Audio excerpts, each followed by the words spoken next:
This is Fearless Careerist with Dr. Catherine Robert.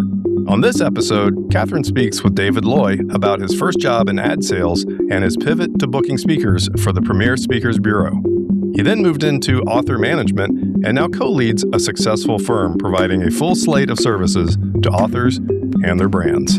I saw the results of some people who were doing it really well and thought, okay, if I can achieve that, then that will make me happy. If I can make the money that I'm seeing some of these other people make, then that will be fulfilling as a career. From the outside looking in, I think that's probably pretty common in a lot of industries. You look at what somebody appears to be doing or what they appear to have or the success they look like they're having. But then once you get on the inside, it's a little bit different. That was my experience as well. Here's Catherine Robert.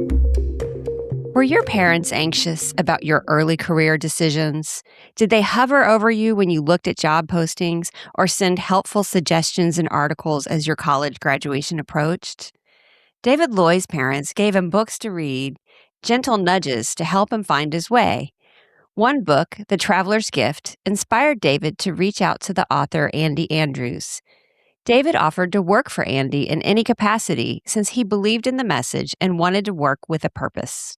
That outreach led to David's career in brand marketing, where he helps creators build outreach, create digital products, and communicate with their audiences. David joins us here today to describe his path from working in radio, booking speakers, and brand management. Welcome, David. I'm so happy to be here. What an awesome introduction. Thank you. I'm sitting here taking notes already just from your introduction. So thanks for having me. I'm glad to be here. Thank you. You knew early on that you wanted to study what was then called RTV. What inspired your interest in working in media? I think from an early age, I always wanted to say something. I just didn't know what that was, and I certainly didn't know if there was going to be anybody who wanted to listen. And that was before social media. This is when I was growing up in middle school and then high school. I was always interested in radio. I listened to radio all the time and just thought, well, maybe this is the path. Maybe this is the thing for my career. Right. So that's what I sought out when I went to college. Yeah. Okay. So you just knew you wanted to study either TV, radio? Did you have a preference early on? Yeah, I leaned towards radio. I thought I wanted to be an on-air talent. The more I got into the program at the University of North Texas, I started dabbling in film a little bit, but that was really more of just a side passion project. I didn't really see that as a career, but I really enjoyed studying it and creating some films and having fun using that as a creative outlet. But I focused my energy and my studies on the world of radio, again, thinking maybe I'll be an on-air personality. That's not exactly what ended up happening, but that's what I thought at the time in college. We all have these ideas when we're studying, but who knows where it's going to lead. Yeah, exactly. Well, when it was time to graduate, did you get a job then right away? Well, I was in the Dallas area, and while I was still in college in Denton, Texas, I got a job as an intern and then as a part-time employee for Clear Channel Radio. At that point, it was one of the larger conglomerations of radio station owners. They owned 6 stations in the DFW area at that time, and I got hired on to do live event promotions, traveling around in a radio van, going to all the live spots. And did you give out the swag to everybody? Oh yeah, the spinny wheel, and people get a T-shirt or a pin. Yeah. I never got a T-shirt, David. Where's mine? Well, we gave away a ton. There's actually a story of me driving one of the radio vans, getting to an event early and thinking, I've got time to go to McDonald's, but forgetting I was in one of these vans that had a radio antenna on the top of it. I drove the radio station van into a McDonald's drive-thru and broke the radio antenna van. Somehow I didn't get fired, but that was an early career mistake. Everybody needs their French fries, right? Right, exactly. Yes. So I became known as the McDonald's guy around Clear Channel in the late 90s, early 2000s. Yeah. You graduate, you're working part-time. Were you job hunting then at that point, or were you just enjoying the Clear Channel work? I was definitely job hunting because I had been at Clear Channel part-time for a couple of years at that point. And I thought, well, maybe this is not going to happen. Or at least I thought maybe it's not going to happen in Dallas. Dallas was an incredibly, and it still is, but at that point, an incredibly competitive market. I think it was the number 4 radio market in the country at the time. Everybody who wanted to be in radio was either going to Dallas or New York or Chicago or LA and trying to get jobs. Just because I lived there, just because I majored in this specific area, that didn't guarantee me anything, really. Yeah. But I asked and I applied. I wanted to work in radio full time, but I was also thinking, do I need to go to a small town? Do I need to go to tiny town USA and create a radio persona so that at some point I can come back to the big city and make it in the big time? All options were on the table. I love how you framed in the intro that my parents were giving me gentle nudges. They would laugh if they heard that phrase. Some gentle, some not so gentle about, hey, it's time for you to get a job, whether that's here in Dallas or wherever. Yeah. It's time for you to figure out what's next in your life. And Yeah. so It's great that you loved living in the extra bedroom, but right, exactly. But you're 22, 23 years old. It's time for you to make a move. So I had all options on the table, but I did finally get an opportunity to work full time at Clear Channel, but not on air. I got a job in the sales department. So selling commercial and event advertising for those radio stations. And I took it. That wasn't exactly my desired career at the point. I got offered a job.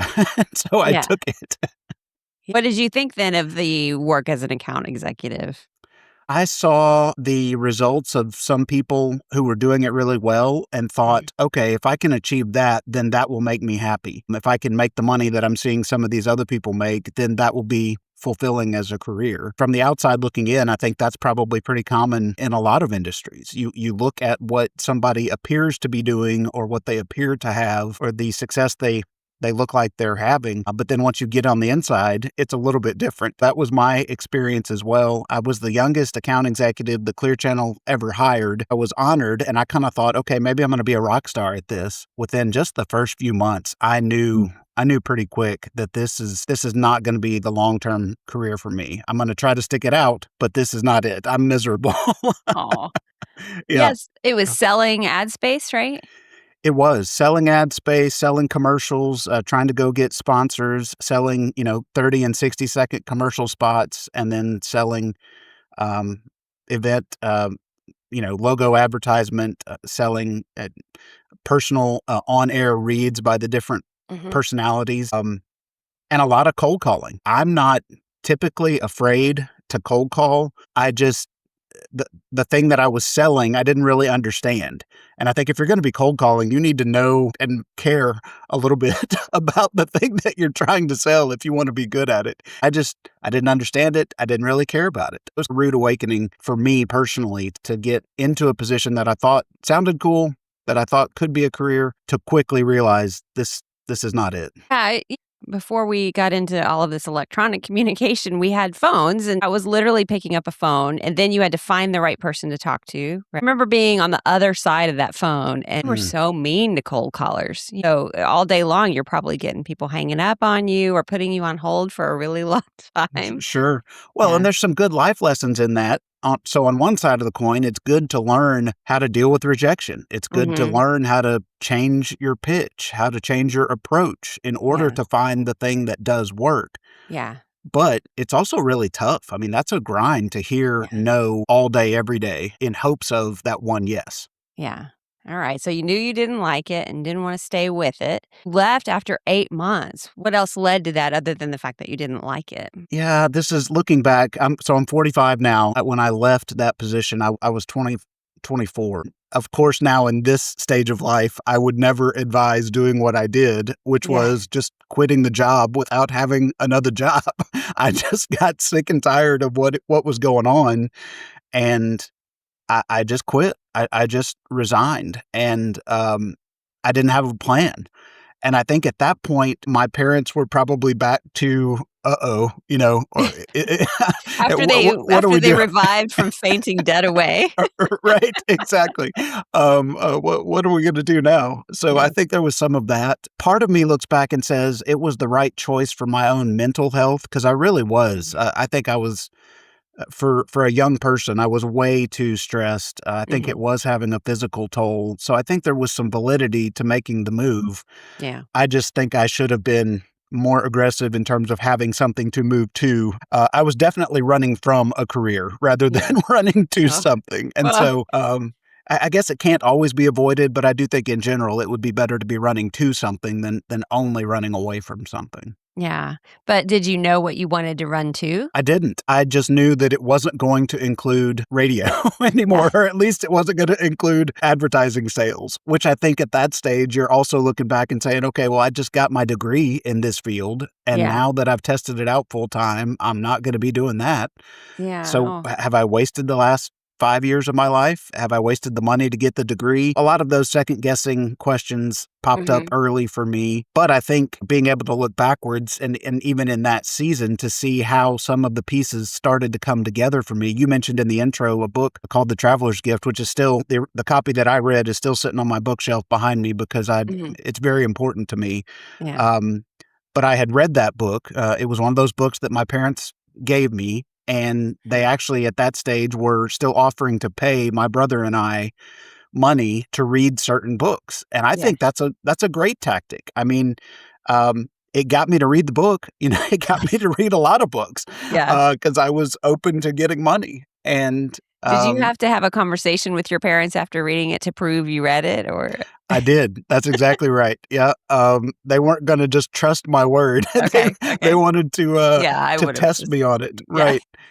Well, and I think the unique thing is they had both read it and they thought not only was it helpful for them, but they're Mhm. thinking this book could help our son. This book could really Yeah. help him in this phase of life. Just as a side note, that's become something that I'm passionate about doing is I try to read a lot. I ingest a lot of information Yeah. while I'm reading it. I'm also trying to think of who else do I know in my life that could benefit from this book. I'll usually buy a couple copies and just give them out because I have been the recipient and I have been impacted by somebody doing that for me. Yeah. If I can be that for somebody else, I think that'd be great.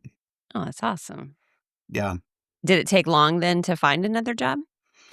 Well, I read The Traveler's Gift probably still in college. The Mhm. seed had been planted. Mhm. As you mentioned, I was so moved by that book that I had to reach out to the author, Andy Andrews, just to say, number one, thank you for writing this. Number two, it changed my life. And number three, I want it to help other people. Is there anything I can do to help bring this message to more people? Which I think was looked at by his office as, oh, that's kind. Oh, that's a sweet Mm. random note from a kid in Texas. It showed, I think, that I was willing to do anything. I wrote in my email, I'll come hold the boom mic if y'all are trying to make this into a movie, or I'll go be the guy that runs and gets coffee and donuts. I will do anything to jump on board with this cause. That's the part that probably stood out is that I wasn't asking for a full-time job. I wasn't asking for money. I was just simply saying, what you have done is so meaningful that I'll do anything to be a part of it. That started a relationship, not with the author directly, not with Andy, but with his management office.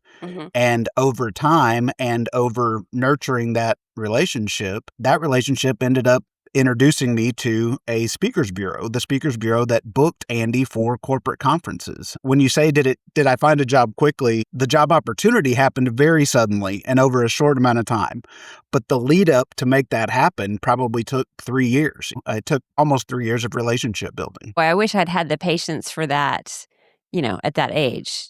I mean, you don't Well, know. That's just yeah, it. that's exactly You right, have no and I didn't idea. even know for most of that time that what I was doing was planting seed that would turn into a job. I Right. was just still operating on um, that mindset of, "I wanna help. I wanna be a part of this cause. I wanna be a part of this mission and this message that can help people." And then having the nerve to reach out, when you actually need the job, saying, "Hey, Yeah. I'm available." That's true. Well, and I think that's where it is to me, the nerve is something that limits a lot of folks, and I don't know Mhm. why that is. I guess I have areas of my life where I do have nerves that prevent me from taking action, but I think if you Mhm. can embrace the awkwardness of that initial outreach, if you can get over that 10 seconds of awkwardness of writing and actually clicking send on the email or dialing the number and actually hitting call, if you can Mhm. get over that 10 seconds, who knows what can happen? And I'm proof that there can be some really good things that come out of that. Oh, that's awesome. You were at the Premier Speakers Bureau for 5 years. What were the differences between that work and then the radio ad sales?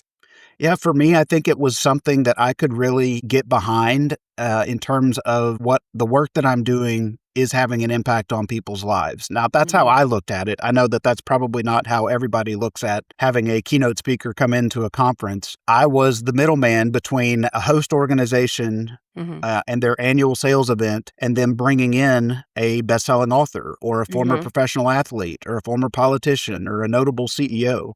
I got to be the bridge between those two entities at a really high volume, Mhm. was able to work with some household names, booking them for keynote speaking opportunities. But it drove me, I mean, obviously there was some financial win there, but Mhm. in terms of mission and cause, I was able to really get behind the work because I saw the effect of having people like Andy and other notable authors show up at an event, deliver a keynote message, and then having those audience members have their lives changed the same way that mine was through his book. I got to be the Mhm. broker for change in people's lives or careers. At least that's how I viewed it. I think it was more of I can get behind this. I can be excited to go sell these speakers and their messages every day to the people that need it.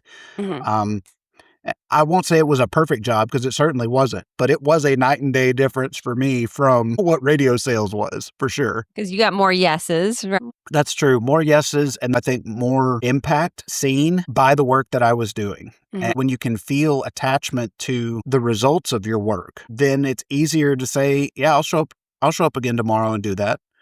Um, Yeah. Whereas when you don't ever really see an impact or benefit, there's detachment and you're not as invested. I think that helped me clarify that I wanted to be attached to things that I could see the benefit of. I didn't even know that until I found it. But once I found it, I was like, this has to be a part of my career in whatever I do going forward. You have to be able to see the results of your work. That makes perfect sense. An audience member reading through so many of those speeches, even if I didn't like someone's speech, there were always audience members who it really was meaningful for. It did message, especially with a good speaker, with a good message, it does make a difference. Well, it really does. And that's why I still say to this day, The Traveler's Gift is the most impactful book I've ever read. Well, I guess the Bible's the most impactful book, but outside of that, The Traveler's Gift is the book that has changed my life the most. I don't think that that's the book that's going to change your life or the people who are listening to this. I'm not saying it's guaranteed to change your life. What I am saying is, I strongly recommend that everybody have a very clear answer to that question. Yeah. What is the book that has changed your life or the speaker, the message that has had the biggest impact on you? If you don't have an answer to that,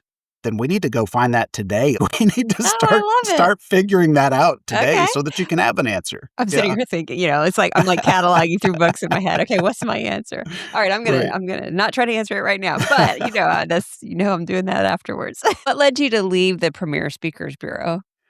Well, it was a tough decision, but after 5 years there, it was actually kind of a full circle thing. Andy and his management team came knocking and asked if I would leave the job that they helped me get 5 years prior, and if I would leave that and come help them build and manage the team of people that were working for them at that point. They were on the upward trajectory in terms of building Andy's online presence, his email list, his social media presence, building out some online courses. He was hoping to build a consulting business. That was going to be part of my job, is to come build that with him. Again, it was tough because I loved the team at Premier Speakers. I still stay in touch with them. The guy who started that company and who hired me is still a tremendous mentor. I'm very thankful for the time that I spent there, and it was time to move on. I felt like even then, with all the things that I had done, I had hit my ceiling. There were some absolute rock stars on staff at that company at that time, and I was just never going to exceed what they were doing. I didn't deserve it. I didn't deserve to surpass them.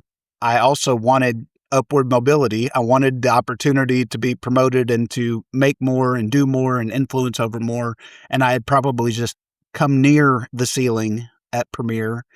And then this other team comes asking and says, "Hey, we need you to come run the show behind the scenes. Come be the chief of staff. The title I had was chief operations officer. It's not the forward-facing voice, but the person behind the scenes who is coordinating and knows all the different pieces that are involved and knows how to put those pieces into play. That's what they were offering me. It would have been basically impossible for me to say no, because even at that point, Andy was still my favorite author. He was still the guy that wrote the book that changed my life. So Yeah. now I have a chance to go run his team. Yeah. How could I say no to that? It was just the right thing. That's great. I mean, it's interesting that you understood then the concept that some jobs are not meant to be lifetime jobs. They're going to get something out of it, and then it comes to an end, and that should be okay. And I think that is something to embrace. For some people, it is I'm entering this specific field and I'm going to be in this field for my entire career. For most people, especially those younger than me, that openness to say, I'm doing this for now and I'm probably just doing this for a season, but there are going to be other seasons. I'm going to do the best I can, but Yeah. this season's probably going to change at some point, and that's Yeah. okay. All right. So now you're ready to move up. This is exciting. We know now that that was your early career and you probably learned all kinds of lessons in professionalism and, how to talk to, be in the room, right? Be in the meeting and now it was time to start running the meetings, right? That's right. Well, that's what they told me, and I had no idea how to actually do that.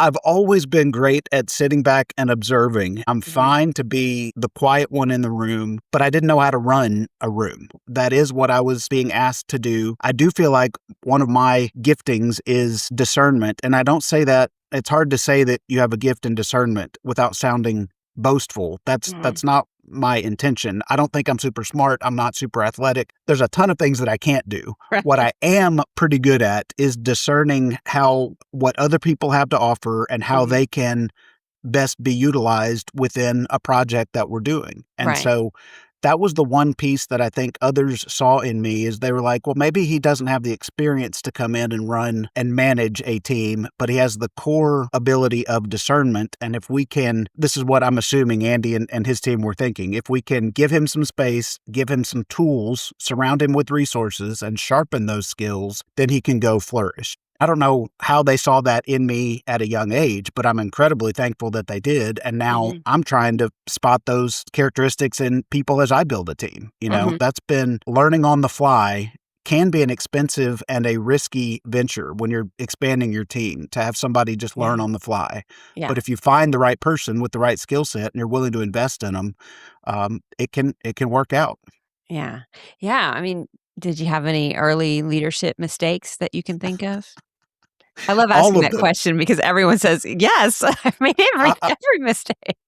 All of them. Yeah. All of them. And actually, you and I met because I've been lucky enough to be involved at the South by Southwest conference as an entrepreneurship mentor for the last couple years. And I always tell people that I go to that conference and do those mentorship programs not because I've accomplished something great, but because I have screwed up so much that I am happy to tell other people about my mistakes in Yeah. hopes that they can shorten their learning curve. So anytime anybody asks me, what leadership mistakes did you make early on? My response is, well, we don't have enough time to talk about those, but I will highlight just a couple of them. My default emotional response in situations was always very much at the surface early in my leadership career, Mhm. meaning I didn't write an email draft.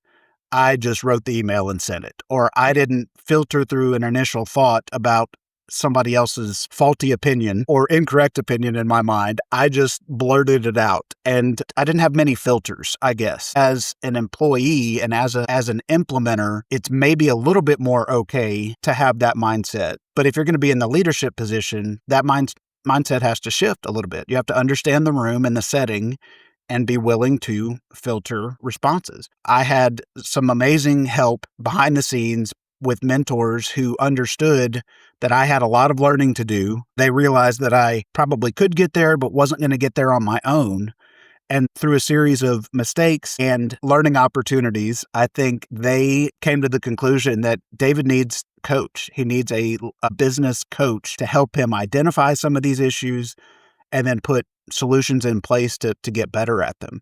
Yeah. And I never would have, which is weird now that I'm saying it, because I was always surrounded by all these authors who are coaches. That's kind of Mhm. what their profession was. But for me personally, I never thought, well, I should go get myself a business coach. No, it's fine for everyone else. I don't need one. Yeah, I don't need that. Why would I need that? But they thought that I needed it. And in fact, they required it. They gave me the opportunity and they gave me a lot of space to learn, but they also said, hey, part of this job is going to be, you've got to have a coach and you've got to keep learning. It's not enough for you to just learn on your own pace. Yeah. You need to learn faster than you're capable of learning by yourself. And the way to do that is to have a coach. I fought it initially a little bit because I think there was some ego involved of, well, I can do this on my own. I don't need that help. But I didn't know what I didn't know, We say that a lot when we train principals, we say that a lot. Right. You don't know what you don't know. Yeah. And you can't know until you have somebody tell you. I'm thankful that they forced me to have a coach because I never would have chosen it myself. But that shifted the way that I've learned and grown as a leader is by having a coach and having mentors. I think the first coach I had was now 14 years ago, and I have had a business coach and or a personal coach and in seasons a therapist, all of them at the same time, constantly. I don't see that ever going away now that I've had the value of it. Yeah.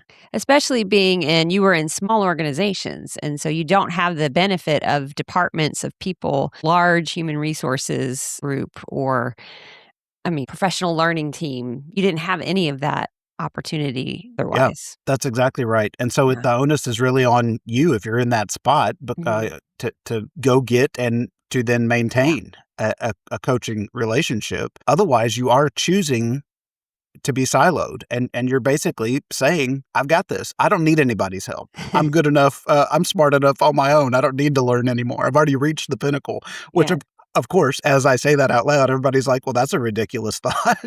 We can all learn.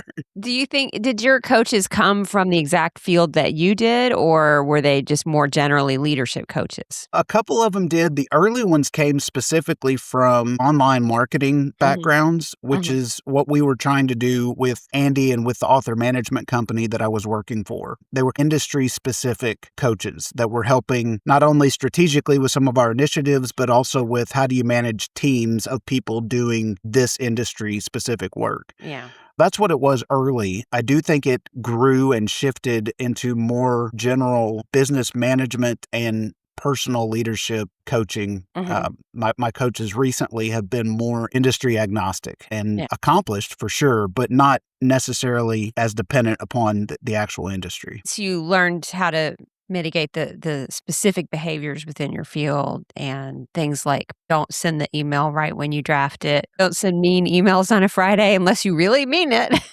Right. Yeah. Unless you're prepared for the outcome. So in the end, your employees were happy after you got some of that work done, right? I think so. I think that helped. I think they would say that. Now that I don't think I've ever been asked that question. I think they would say that there was growth that was obvious. It wasn't just it wasn't, you weren't allowed to not show progress. Because if you're not growing, then you were not going to be on the team. But then once I'm the one experiencing that, then I can turn around and set that as the standard for the rest of the team as well, is that we have to have marked and agreed upon growth metrics that we're headed towards. And this is not just me saying that to you. This is me doing it myself as well. Yeah. The company was successful and you've done all this improvement, and then the company dissolved within a couple of months due to a scandal with one of the leaders. Here you are humming along, learned how to lead. You have a solid base of author and brand management, and the rug is pulled out from under you and from the rest of your employees, your work family. Yeah. How did it feel to lose both the structure and the people? Yeah, I think on its face, the initial shock was the structure and the uncertainty about now what do we do from a business standpoint? Now what do we do for income and revenue and growth and all these things we've been working on? What happens to all of this stuff? That was the initial gut punch of a company, like you said, basically imploding very quickly. But deeper than that is the personal impact. If you have built, especially in a small company, and when we say small company, I had maybe 19 people at that point that I was kind of overseeing the day-to-day operations for. So not a Right. massive company, but still some people, and then their families. 19 families, yeah. And the culture that had been built was one of camaraderie and friendship and annual retreats and lots of things that cause people to know each other on a beyond just a work basis. Mhm. The personal impact and the relationships that were either severed immediately or just permanently altered, that goes way beyond anything from a financial or project basis. The project and the work matters, but that personal impact was felt at a much deeper level and honestly lasted a lot longer and still lasts to this day in some capacity. Yeah. Wow. Yeah. Did So it's unexpected, but you figure out how to navigate it. did you start your own business right away?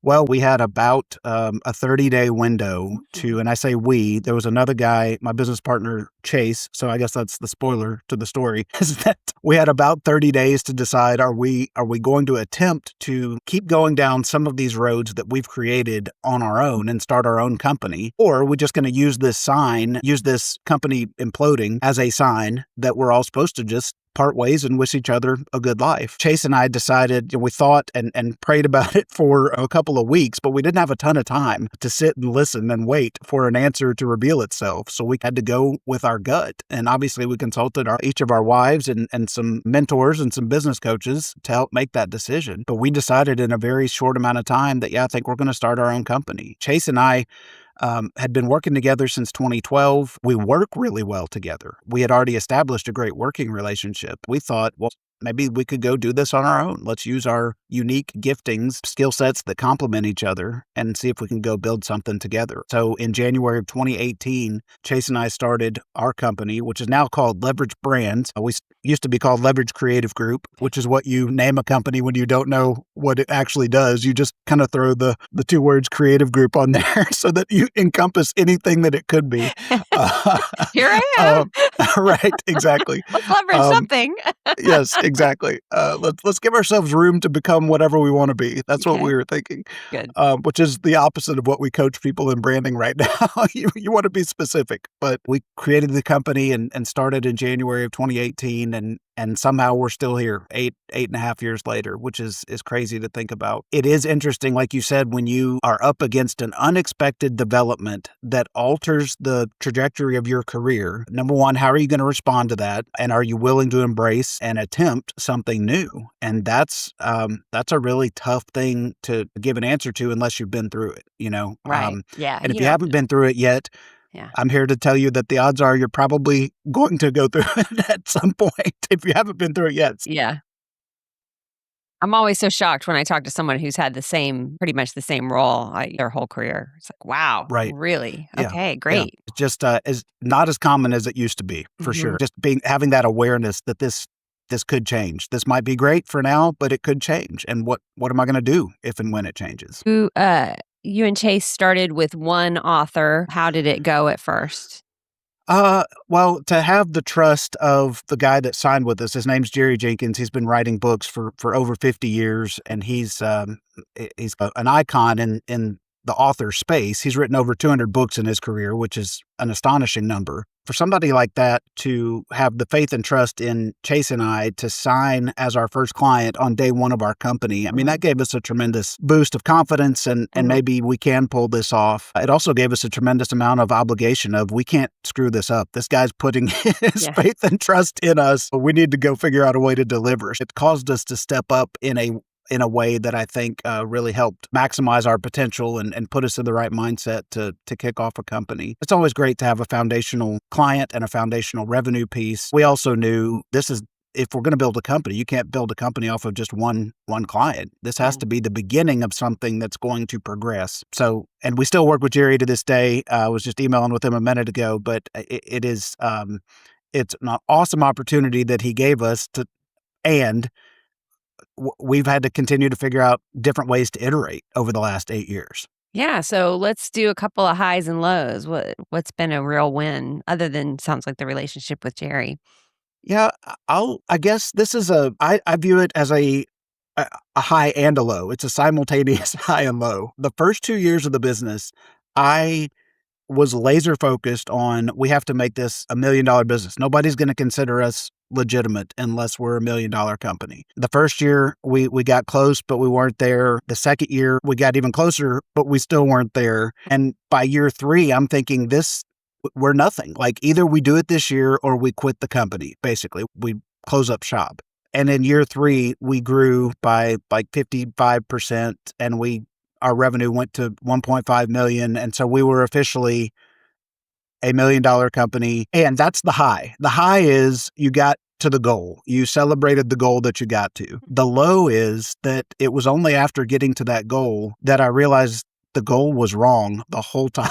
Oh, no. And it was because we were aiming for a revenue number, but once we got to that revenue number, we weren't in a healthy financial spot because our profitability wasn't nearly what it was in the first 2 years. So the high was we hit a huge, in our minds, that was a huge goal for us. The high was we hit it. The low was, we don't know how to set goals because we set this goal that we chased for 3 years. It turns out that's not really the thing that was going to change our business. That has become, and I'm sad that it took me 3 years to figure it out, but the idea of, am I chasing the right goal and learning which goals actually matter? That was the biggest lesson out of those first 3 years was, yeah, it's great. It's a great marketing tool. It's a great superficial or egotistical thing to be able to say, yeah, we hit this revenue goal. But what does that actually mean behind the scenes? Does that have any bearing on, is the company healthy? Is it profitable in the long run? Is it sustainable? Are your people happy?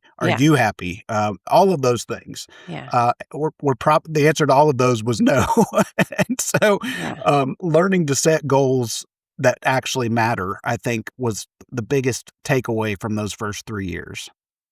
Yes, is a very easy example. You can score 200 emails, but if people don't read the emails you send them, and that sort of thing is useless. And so, at a much larger scale, you can work your tail off and not necessarily achieve satisfaction or forward momentum, but you kind of do it to find out what you needed to be doing, right? That's exactly right. And that is now the benefit of being on the other side of those Mhm. stories, is to now be able to hopefully impart the purpose of goal setting. Is it just for external congratulations that you want this goal? Or is there actually like purpose and foundation at the root of the goal that you're setting Yeah. that matters to your business in the long run? That's something that now from experience I get to coach other entrepreneurs on, Yeah. is what's the why behind the goal? Mhm. The goal might be fine for other people, but if you don't have a clear uh, view of why you've set that goal, then that's worth revisiting for sure. Oh, that's good advice. After the iterations that Leverage has been through, what is the work now that Leverage Brands performs for clients? Yeah, we consider ourselves to be amplifiers, and so we partner with people who have internally we say a worthy message, and for us that just means a message that either helps or educates an audience that's looking for that information online. And so we partner with thought leaders to amplify their message to the people who need it the most. In today's setting, I think that still looks like working with, most of the time, it's working with people who also happen to be authors of books. And so we find ourselves in that publishing space.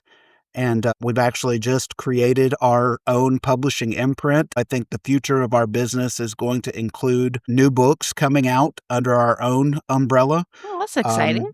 We don't have an offering this is not a pitch. This is not me selling it at all because we don't Don't really reach have out to anything him. yet. No, yeah, we'll give you Right. No. instructions, but no, this But I is not. but I do think that's part of our future. And Chase and I are passionate about helping people who don't who have a great message, but probably don't have the know-how or the time to get that message out on their own. Yeah. We think we're really good at that. We think we can gather audiences and target audiences and find them and cause that audience to trust the brand over time, so much so that they buy the book or the course. We think we'll be doing that in some capacity for the foreseeable future, at least, until the next thing causes us to pivot again. So that's the question I have for you. Brand work is radically changing with new forms of media and entertainment. Where do you see your work headed?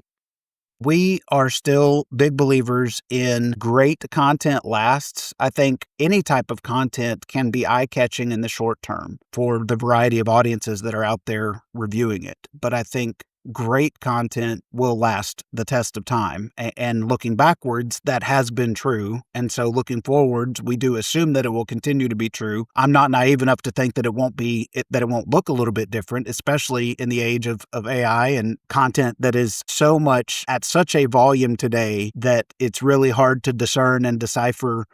Is this authentically personal from somebody, or was this generated? The challenges are more substantial today to stand out. But I do think at the root, great content lasts. And so we hold ourselves to the high standard of, is this great content? Is what we're producing going to be great? Is it authentic to the brand? Is it helpful to the audience? And will it last? Will this still be true a year from now or 10 years from now? Would this still help somebody? And that's something that Andy taught me a long time ago once we were working together. Yeah. He writes principle-based fiction for the most part. And his goal is, I want the principles in this book to still be applicable 10 years from now, 20 years from now, 30 years from now. And that's the beautiful part about principles, is that they're timeless. And so it's a really high standard to try to hold yourself to. Yeah. But what a great thing to aim for, because what if you actually create that? What a great goal to have, right? To help people, do good things. Even if you don't do it on the scale that you're hoping to, what if you just help one person? Is that enough? And so that's what we try to tell people is having that be the goal that you're aiming for. I like that. I've given a lot of really good advice for young professionals, but I want to give you one more chance if you have any additional advice for young professionals who are just getting started in their careers. There's two things, and one of them is the classic eye roll, which is read. Just read, and that's not just because I might be, having a book in print soon, but just read. And even if I am fine to read things that I don't agree with. I want to be reading things that I'm like, well, that's dumb. Yeah. I'm gonna keep digging further into this. But just read, just learn by reading. And then the other thing is, I wish I had. Some people would call it journal.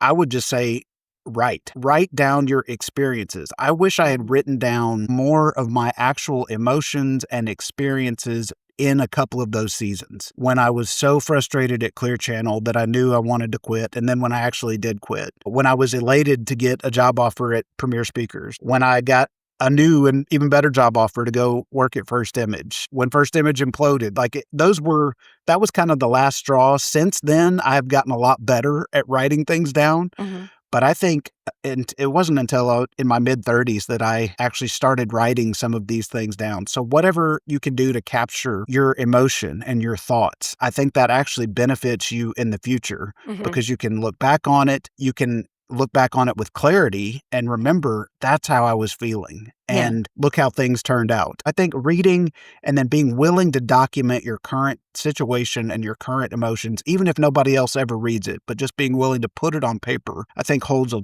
ton of value for young people today. Oh, that's excellent advice. David Loy, it has been a true pleasure having you as my guest. Thank you for sharing today.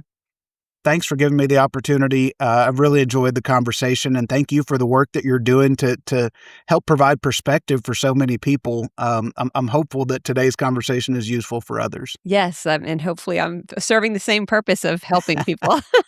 There you go. We're doing a great job. To learn more about Leverage Brands and the services they offer for authors, see the links in our show notes. I'm so excited you're here. And remember, you're not alone on your career journey. Together, we can share our stories, move boldly into that perfect job, and we can light the path for our future fearless careerists. I'm Catherine Robert, and I can't wait to hear your story. Fearless Careerist is available on Spotify, iTunes, and YouTube. Subscribe there or visit us at CatherineRobertEDD.com.